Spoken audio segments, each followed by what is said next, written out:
Alright, let's talk about the actual ending of The Gamer. What really happens in the final chapters?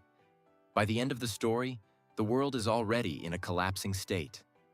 Different dimensions, abyss factions, and higher-level beings are all realizing the same thing.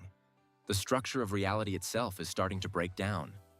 We see major entities like high-ranking abyss figures and system-related beings explaining that this isn't just another war anymore. It's a full system-level crisis.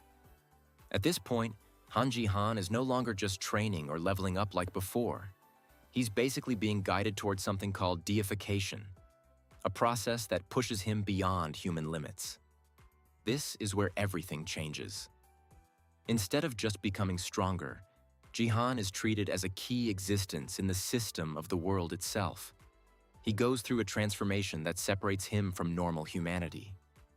And by the final stage, he becomes something like a system-level existence, a being tied directly to the rules of the world, similar to a controller or administrator role connected to Gaia.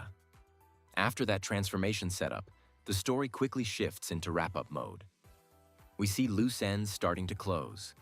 Characters begin splitting off, factions stop their main conflicts, and the world stabilizes in an unclear way. But here's the important part. A lot of major plot lines are not fully resolved on screen. Things like his father's full identity, deeper abyss politics, long-term consequences of his new state are basically left hanging. And then, the series just ends.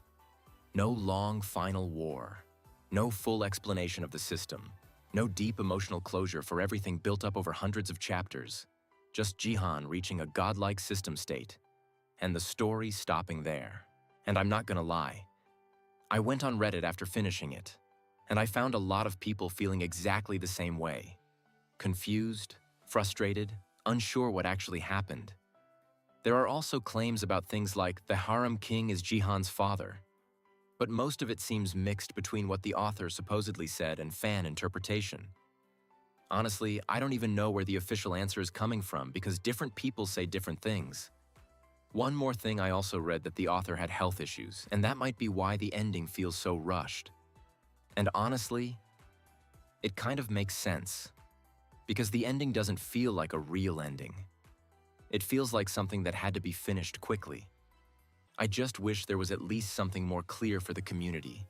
Even a small Q&A, a post, a tweet, anything. Because right now, it just feels like a lot of questions were left hanging. And I still don't know if I missed something, or if that really was the ending.